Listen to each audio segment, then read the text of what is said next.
What about school?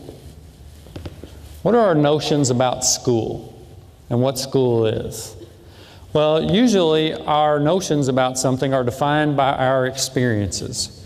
And how we experience something that's kind of what we would expect over and over again, right? We're defined by our experiences. So, what do you think about when you think of school? What does that look like? Is it desks and chairs in rows with a chalkboard in the front? Then there's like over 40 chairs in this classroom. Is your perception of school, what you think about, just drill and kill worksheets? If you're of a certain age, I bet it is.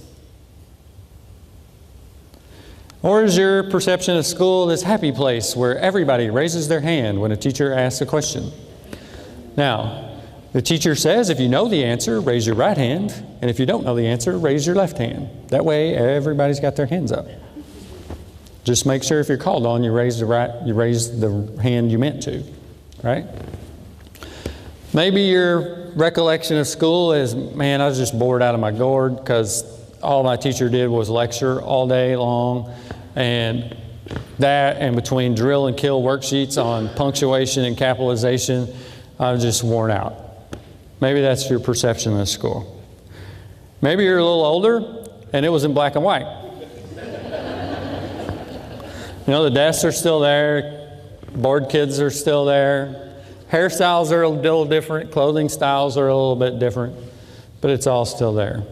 Maybe your perception of school is perhaps a little bit like counting, right? Because you were counting to see, you know, who, when, what paragraph you were going to have to read.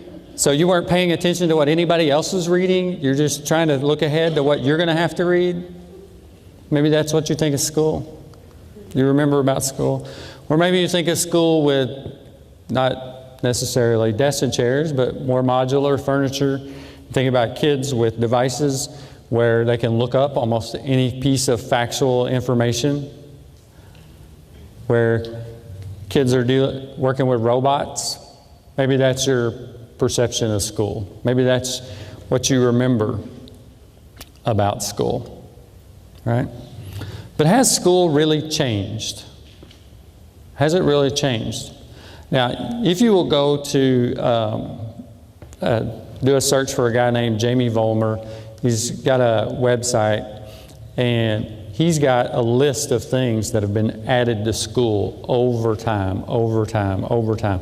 All the things that have been added, such as big focus on STEM education after Sputnik.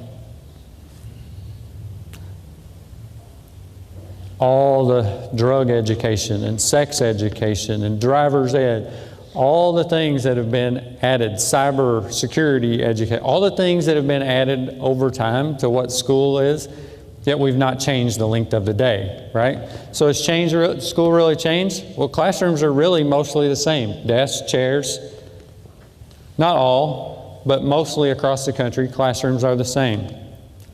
We're still on a Gregorian calendar. Still going 175 to 180 days a year across the country. Now, some people have begun to go, well, if we're going to go 175 to 180 days, does it really matter in the year when they are? And begin to shift when those days are. We follow grade levels that date back to the industrial age, right? Because school as we know it today dates back to the industrial age. Because we went from a one-room schoolhouses to big schools where we had to progress kids along. And we progressed them along based on their age, not their ability. So we put a group of 5-year-olds together, and then we put a group of 6-year-olds, and then we put a group of 7-year-olds. However, if you look at our rules on how old a kid has to be before they start kindergarten, if you look at the oldest kid and the youngest kid in any given class, that's a pretty good spread. So that spread, not a big difference when you're in your 40s or 50s, maybe even your 30s. But that big spread is a huge difference when you're 5, 6, and 7-year-old, because that's a huge percentage of a kid's life. Yet, we stick them all together based on age rather than their ability. And the choice or tracks that we stick kids in are pretty much unchanged. We're not, we used to call them tracks, then we got out calling them tracks, and then we kind of call them pathways, but it's essentially the same. We've had college prep, a vocational, or then kind of everybody else. If you weren't in one of those others, then you were kind of in the catch-all group. So schools really are much the same as they are 100 years ago. So I asked, what about school? And I said that we're defined by our experiences. So if you're at home and something breaks in your house and you think you're going to try to fix it by yourself rather than calling a repairman, and you don't know how to do it, what do? Go to YouTube, probably. Go to Lowe's how-to or Home Depot how-to, right? And there's going to be a video. So if I need to know how to do something, more than likely I can find it on the internet, right? So all learning doesn't have to look alike. Because I bet if you watch a video of how to do something and then you go to do it, it's stuck. You've got it. You're going to learn it. So fairly often I will wear a bow tie. We'll say, how do you learn to tie a bow tie? Well, you watch videos on the internet until you figure it out, right? It's just like tying your shoe. But when you're learning it, you're like, there's no way this is like tying my shoe.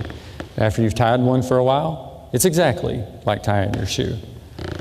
But you can learn it on the internet. So if all learning doesn't have to look the same, could school be different for kids? Could school look different for one kid than another kid? Is that possible?